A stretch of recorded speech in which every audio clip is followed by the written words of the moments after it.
প্রতি বছর দুর্গাপুজোর আগে ক্লাবগুলিকে পুজোর জন্য বড় অনুদান ঘোষণা করেন মুখ্যমন্ত্রী মমতা বন্দ্যোপাধ্যায়। এবছরেও নেতাজি ইনডোর স্টেডিয়াম থেকে দুর্গাপুজোর অনুদান বৃদ্ধির ঘোষণা করেছেন মুখ্যমন্ত্রী। সম্প্রতি তিনি জানিয়েছেন, এবছরের পুজোতে অনুদানের পরিমাণ বাড়ানো হচ্ছে। টাকার পরিমাণ ৭০,০০০ থেকে বাড়িয়ে ৮৫,০০০ করা হয়েছে এবং এদিন এও বলা হয়েছিল যে ক্লাবগুলির জন্য বিদ্যুতের ছাড়ও বাড়িয়ে দেওয়া হয়েছে অনেকটাই, ৬৬% থেকে ৭৫% করে দেওয়া হয়েছে সেই ছাড়, এবং বলা হয়েছে আগামী বছর সেই অনুদানের পরিমাণ ১ লক্ষ করা হবে। তবে এবার সেই দুর্গাপুজোর সরকারি অনুদান প্রসঙ্গে একটি জনস্বার্থ মামলা উঠল হাইকোর্টে। জানা গিয়েছে, এই জনস্বার্থ মামলায় মামলাকারী হলেন সৌরভ দত্ত, এক জনৈক ব্যক্তি। তাঁর আবেদন, মানুষের রক্ত জল করা করের টাকায় দেওয়া অনুদান আদৌ কি রাজ্য সরকার কোর্টের গাইডলাইন মেনে খরচ করছে? ক্লাবগুলি বা পুজো অনুদানের টাকা কিভাবে খরচ করছে খতিয়ে দেখুক কোর্ট। প্রয়োজনে উপযুক্ত সংস্থাকে দিয়ে তদন্তের নির্দেশ দিন। প্রধান বিচারপতি টি.এস. শিবজ্ঞানের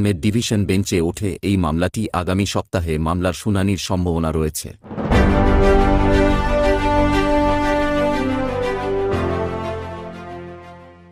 গত বছরের পুজোর সময়ও মামলা করেছিলেন সৌরভ। সে সময় আদালত নির্দেশ দিয়েছিল রাজ্যকে খরচের খতিয়ান রিপোর্ট আকারে জমা দিতে হবে। সিএজিকে দিয়ে খরচের হিসাব করাতে নির্দেশ দিয়েছিল হাইকোর্ট। সেই রিপোর্টও নাকি রাজ্য এখনও জমা দেয়নি, এবং কেন জমা দিল না তাই নিয়েও রাজ্যের বিরুদ্ধে হাইকোর্টে প্রশ্ন তুলেছেন মামলাকারী। কি বললেন মুখ্যমন্ত্রী মমতা বন্দ্যোপাধ্যায়?